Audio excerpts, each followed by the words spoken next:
No ar, a partir de agora, saúde e bem-estar. Entrevistas e assuntos relacionados à sua saúde, com dicas e informações especiais para que você tenha melhor qualidade de vida. Saúde e bem-estar. O programa saudável na internet.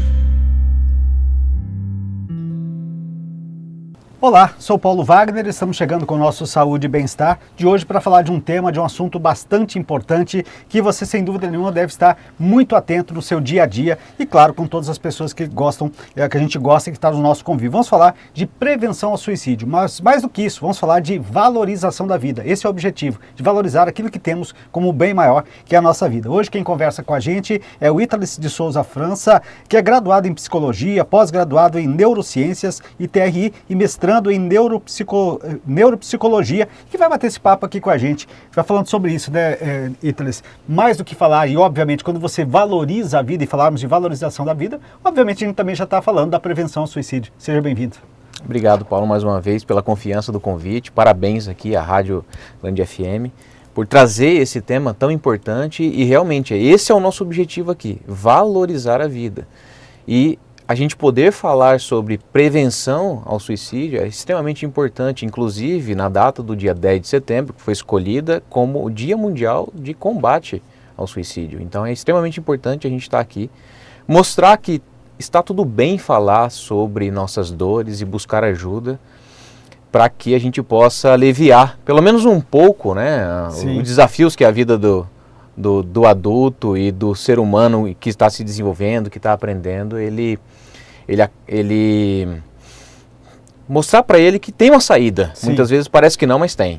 Ô Ítales, quando a gente fala de valorização à vida e quando você traça essa questão de valor, a gente pode, de forma individual, cada um tem um valor diferente em relação àquilo que ele tem no seu convívio e tudo mais, ele dá uma valorização, uns maior, outros menos em relação a isso. O importante é quando se fala dessa valorização, é as pessoas entenderem e terem os seus objetivos, dentro daquilo que ela se propõe, daquilo que ela está, porque exatamente possa ter definido o que é realmente valor dentro da sua vida, e é isso que vai direcionar ela para o futuro, né? Ter um valor ou dar valor à minha vida é algo realmente muito subjetivo, né?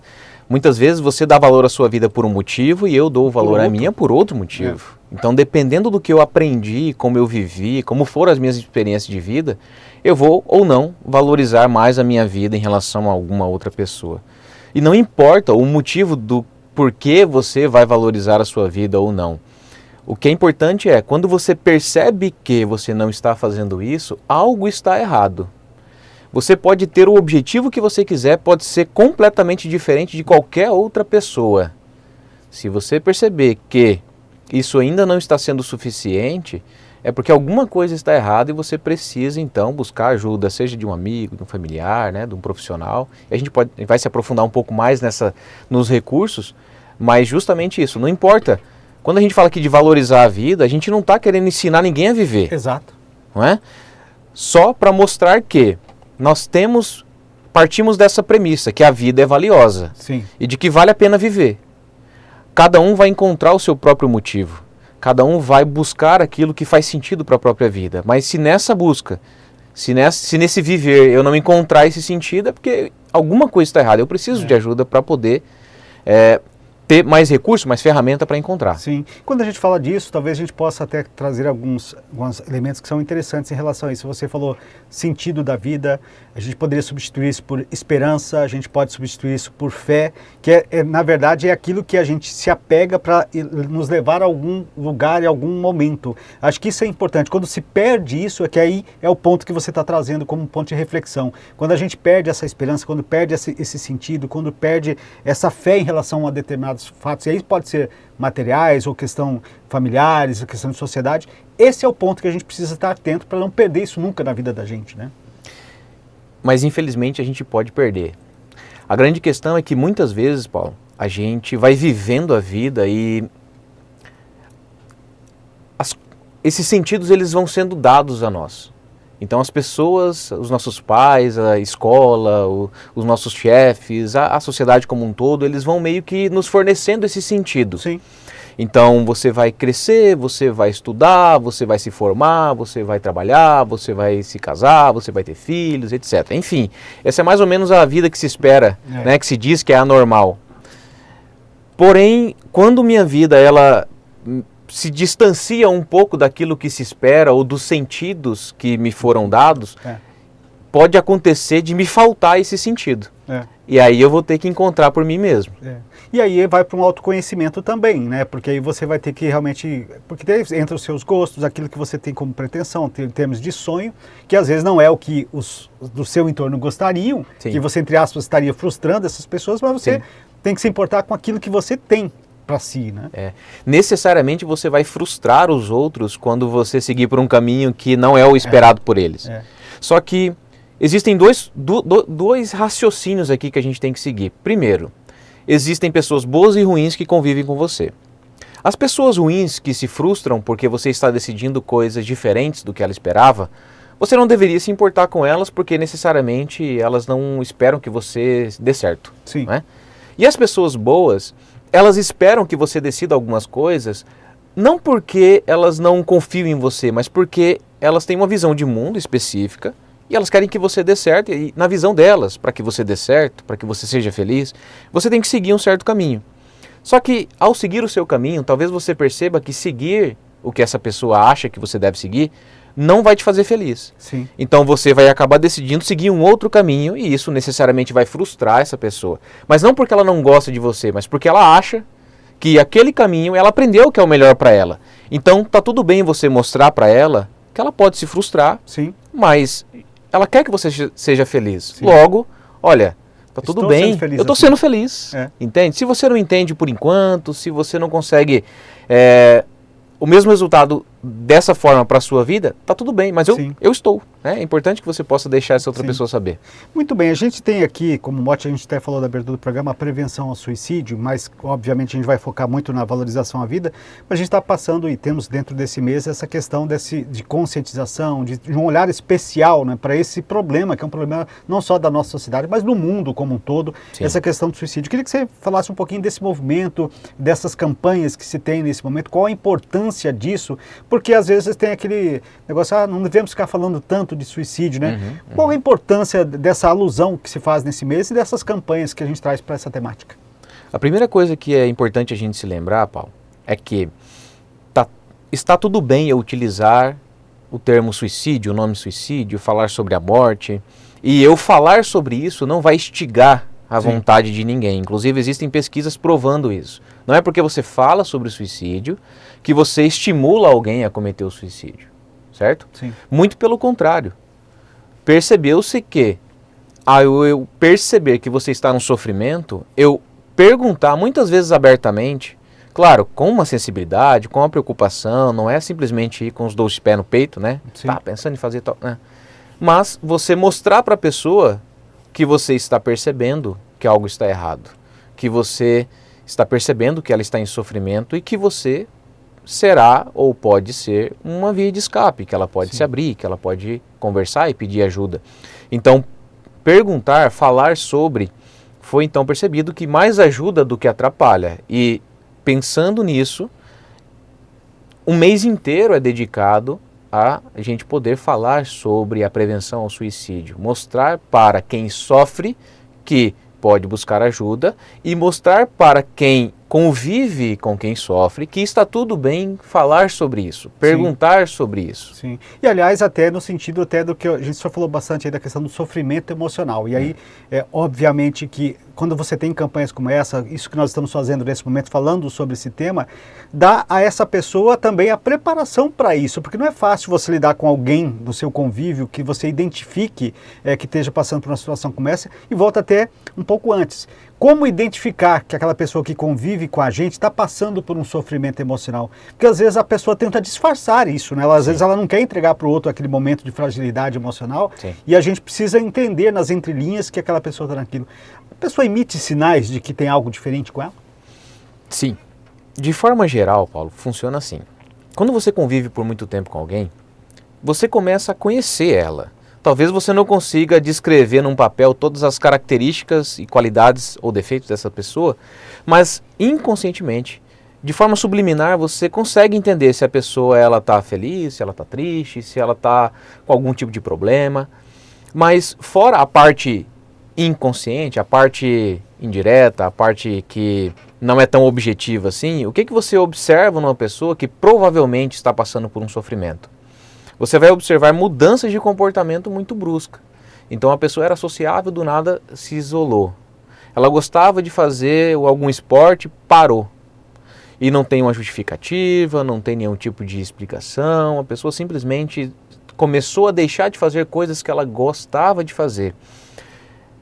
O apetite mudou, né, ou está comendo muito mais do que o habitual, ou simplesmente parece que não está comendo, entende? Parece que parou de se cuidar, está com a higiene comprometida, então Sim. você começa a perceber que alguma coisa está errada. Então, essas mudanças, elas são percebidas primeiramente sem eu perceber, ou seja, inconscientemente, eu me dou conta que alguma coisa está errada. Mas ainda não identificou exatamente o que é. E aí, quando você para observar, pode ser que isso esteja acontecendo, né? Essa pessoa está mais reservada. Mas entenda, é a mudança de comportamento muito brusca. Se você convive com alguém que desde sempre foi mais reservado, nunca foi de sair para festa, por exemplo, não é porque ele não está querendo ir numa festa que você já vai interpretar dessa forma. Você pode observar em outros momentos, de outras formas.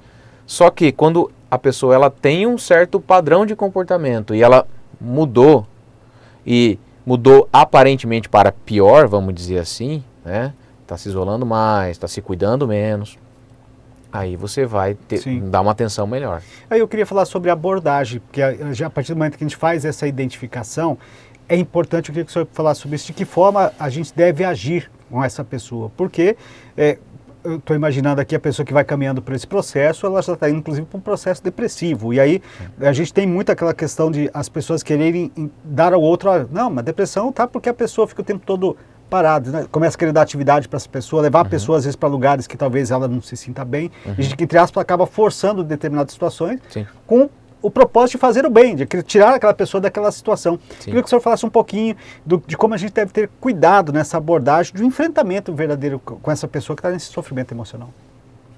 Existem muitos pontos e é complexo falar sobre isso. Porém, vamos lá com algumas dicas. Primeira coisa que você precisa entender. O sofrimento que essa pessoa está vivendo é dela e você não consegue entender e viver isso. O que nós chamamos de empatia, né, sentir o que o outro está sentindo, se colocar no lugar do outro, efetivamente não é possível ser feito, porque a pessoa tem um mundo, um universo diferente do seu. Então, o que é problema para ela pode não ser um problema para você, e é por isso que muitas vezes nós tentamos dar o direcionamento que na nossa cabeça faz sentido. Sim. Mas para outra pessoa pode parecer que você não está escutando, que você não se importa, porque você só quer, toda vez que eu vou falar com você, você fala que eu tenho que trabalhar, porque eu estou muito parado e cabeça vazia, oficina do diabo, né? Então, o que é importante? Entender que a outra pessoa tem um sofrimento que é dela. E, diante desse sofrimento que é dela, você, enquanto amigo ou familiar, não terá habilidade, não terá competência para agir de forma técnica para ajudá-la a sair desse sofrimento. Sim. O que é evidente? Esse sofrimento ele não é causado por uma questão só. São muitas variáveis envolvidas. Sim. O ambiente é uma delas. Logo, você fazendo parte desse ambiente pode ser alguém que vai acolher essa pessoa. Então, você percebe que ela está sofrendo, você então vai mostrar para ela que está tudo bem ela se mostrar, ela pedir ajuda, que ela não será julgada, que ela não será inferiorizada, que o sofrimento dela não vai ser invalidado. Exatamente. Certo? E aí entra até dentro dessa questão que o senhor está dizendo, que as pessoas não têm, inclusive, essa capacidade de fazer isso, que é onde entra o profissional, como é o seu caso, por exemplo. Porque o primeiro processo dentro disso tudo, porque nós estamos falando de outra pessoa, é ela identificar o fator de origem, o que levou a ela aquele estágio, talvez mais sério, mais crítico ali, porque isso teve, como o senhor colocou, são muitas as ações que levaram ela àquele estágio. Sim. É voltar lá no tempo para tentar entender qual foi a causa principal que desencadeou para esse é o ponto inicial para que essa pessoa saia dessa situação. Tá. Quando chega nesse ponto, Paulo, você já não tem mais uma causa só. São muitas causas. São muitas coisas que precisam ser trabalhadas, muitas questões internas de conflitos emocionais que precisam ser resolvidos. São muitas vezes mudanças ambientais que precisam ser executadas. Muitas vezes você precisa se afastar de algumas pessoas, se aproximar de outras, você precisa começar a tomar algumas decisões e deixar de tomar outras. Você precisa muitas vezes mudar a sua alimentação, você precisa melhorar o seu sono, porque muitas vezes nós esquecemos que o que nós chamamos de mente é, na verdade, o nosso cérebro funcionando. Sim. E o nosso cérebro é um órgão que precisa ser alimentado, que precisa ser nutrido, que precisa descansar, certo? Fisicamente falando mesmo. Então, eu começo a perceber que existem muitas coisas que precisam de atenção.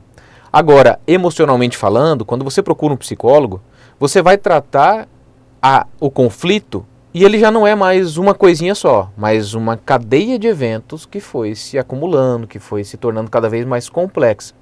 E quando justamente eu falo que o familiar, o amigo, ele não tem a habilidade técnica para isso, é que talvez ele faça parte do problema também. Sim. Entendeu? É.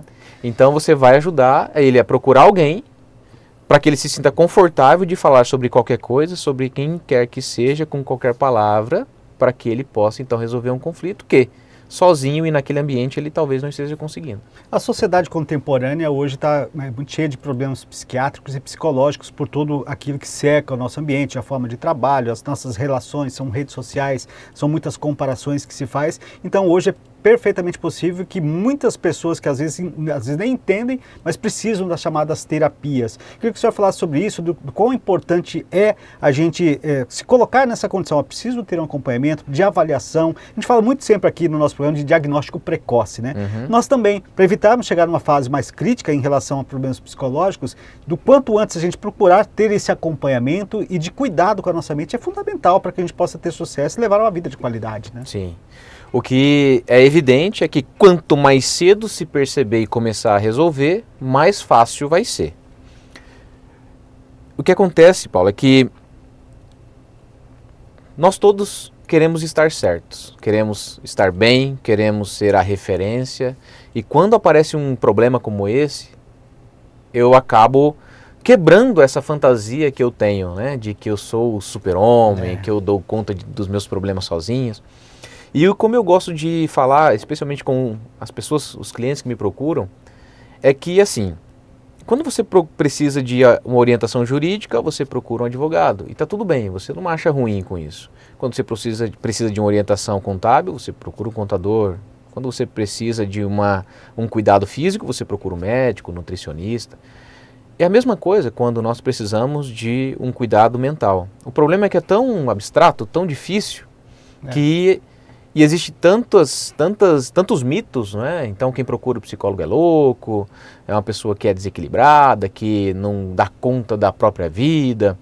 Então, pensa o seguinte, você tem quantos anos hoje, Paulo? 52. 52. Você acredita que você aprendeu tudo que há para se aprender na vida? Não, tem mais coisas ainda. Aliás, estou no início daquilo que eu imagino para onde eu quero chegar. Maravilha. Você acha que você vai viver até quantos anos, mais ou menos? Eu aposto muito na ciência, eu acho que eu vou passar de 100, viu? Pelo menos é o que eu quero. Maravilha, vamos lá, 110 anos. Imagina que no auge dos seus 110 anos, na tranquilidade, você parte para o próximo plano. Você acha que com 110 anos você vai ter aprendido tudo que a vida tem para te ensinar? Acho que provavelmente não, né? Não tem jeito. E é justamente para isso que serve o processo de terapia. Porque nele você vai aprender algumas técnicas, ferramentas, você vai receber ferramentas para lidar com problemas que a sua vida individualmente talvez não tenha te ensinado.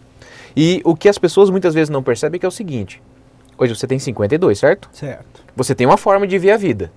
Você concorda comigo que quando você olha para a sua vida hoje, lá quando você tinha uns 20 anos, a experiência que você tem hoje, se você voltasse no tempo, você tomava algumas decisões diferentes? Jamais. Talvez teríamos outros rumos para a nossa vida por conta exatamente dessa experiência adquirida ao longo desse tempo, né? Não tem como você voltar e fazer diferente, porque a cabeça do Paulo que tinha 20 anos, tinha 20 anos, não tinha 52. Então é claro que à medida que o tempo vai passando, eu vou me tornando mais inteligente. Logo, eu era menos inteligente lá atrás. Então eu tomei algumas decisões erradas. Eu fiz o que deu. Alguma coisa funcionou, outras coisas não funcionaram, entendeu? E quando eu chego em uma certa fase da minha vida, que de repente eu estou numa encruzilhada, e eu percebo que eu não consegui desenvolver algumas habilidades que eu deveria ter conseguido, eu de repente percebo que eu não consigo seguir. Então o processo de terapia é justamente para isso. Para ensinar, então, algumas habilidades para lidar com conflitos que você tem hoje, mas não tem a ferramenta para lidar com eles. Até por falar nisso, Ítalo, quando a gente olha para frente também, e eu falei agora há pouco dessa questão de gerações, e aí eu posso até me comparar na situação que eu peguei, tenho vivido, a nossa geração é uma vida que pegou uma transformação muito grande da sociedade. A gente no passado, e você trouxe até essa questão, Paulo de 20 anos fez algumas coisas que deram certo e outras erradas. Sim. Mas naquela geração, a frustração, a gente tinha uma maneira de lidar com ela. Ela parece que não impactava tanto como é hoje. Hoje, se você pega a juventude, ela não está acostumada a lidar com essas frustrações e que levam a casos mais extremos, né?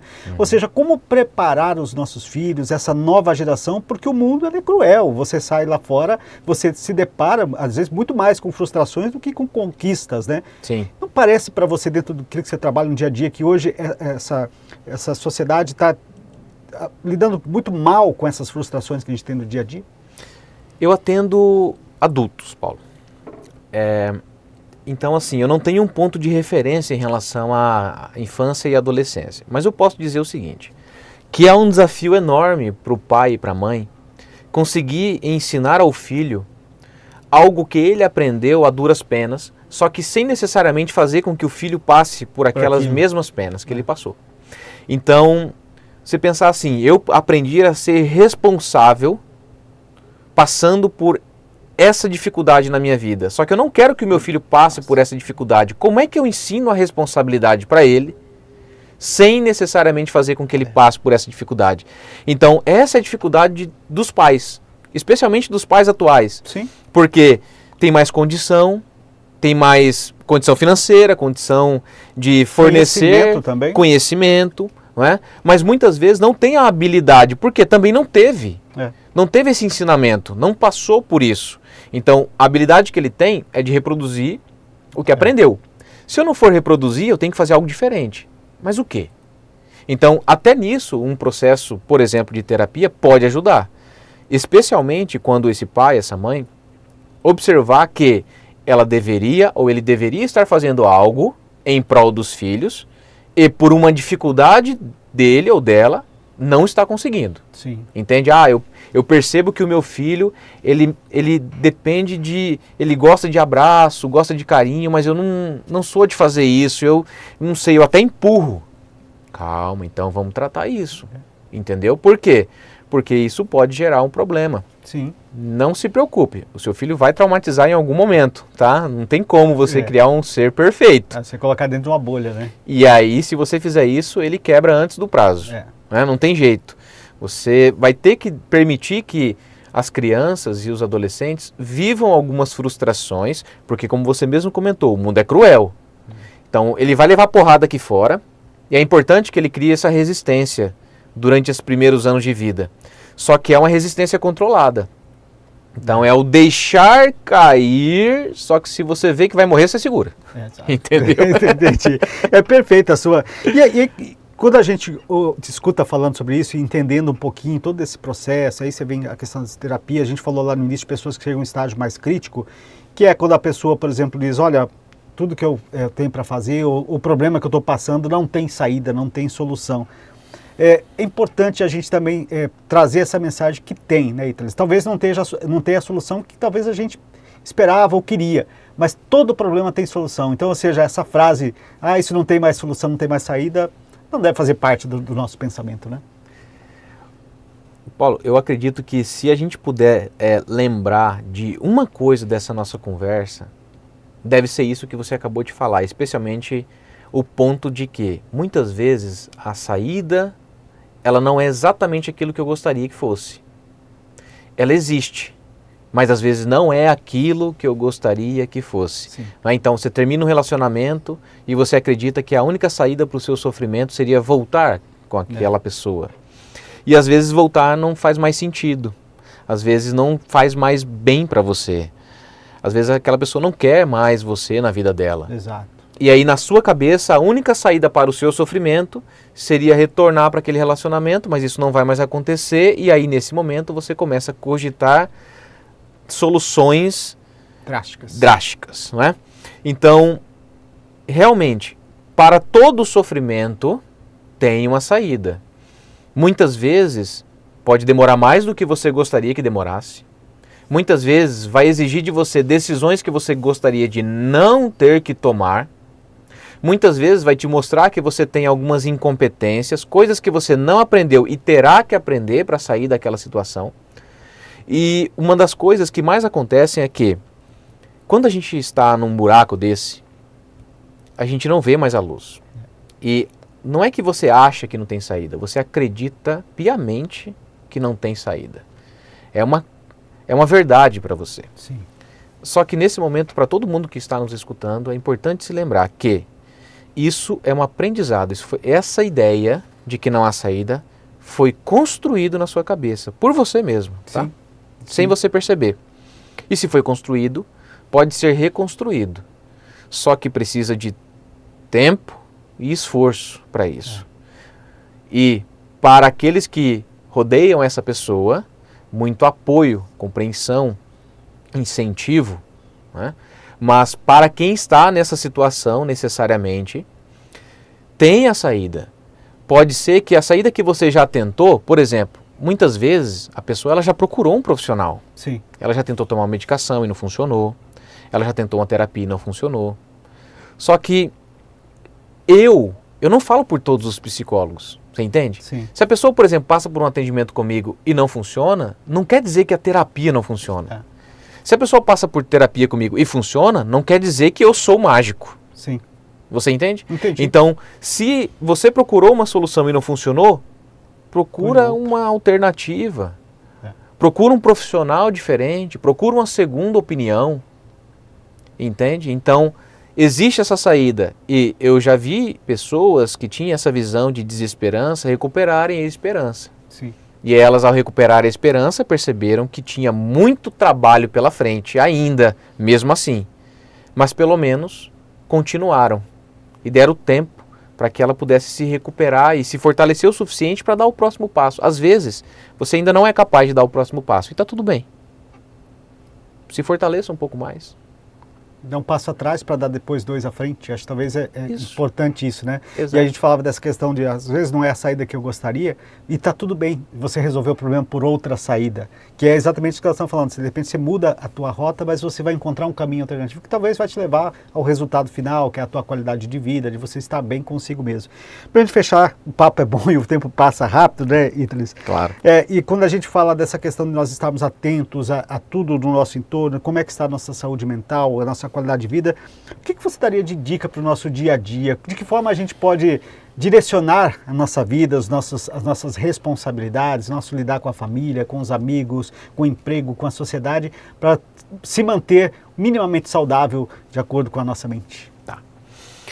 Tudo que é fácil para você hoje foi treinado e aprendido há muito tempo atrás. Nem tudo que é fácil para você hoje é bom para você. Muitas coisas que é fácil para você fazer é bom. Tem gente que já tem o hábito de ir para a academia, fazer um exercício físico, andar, correr, pedalar, que seja. Tem gente que já tem o hábito de comer comidas mais saudáveis. Então é muito fácil.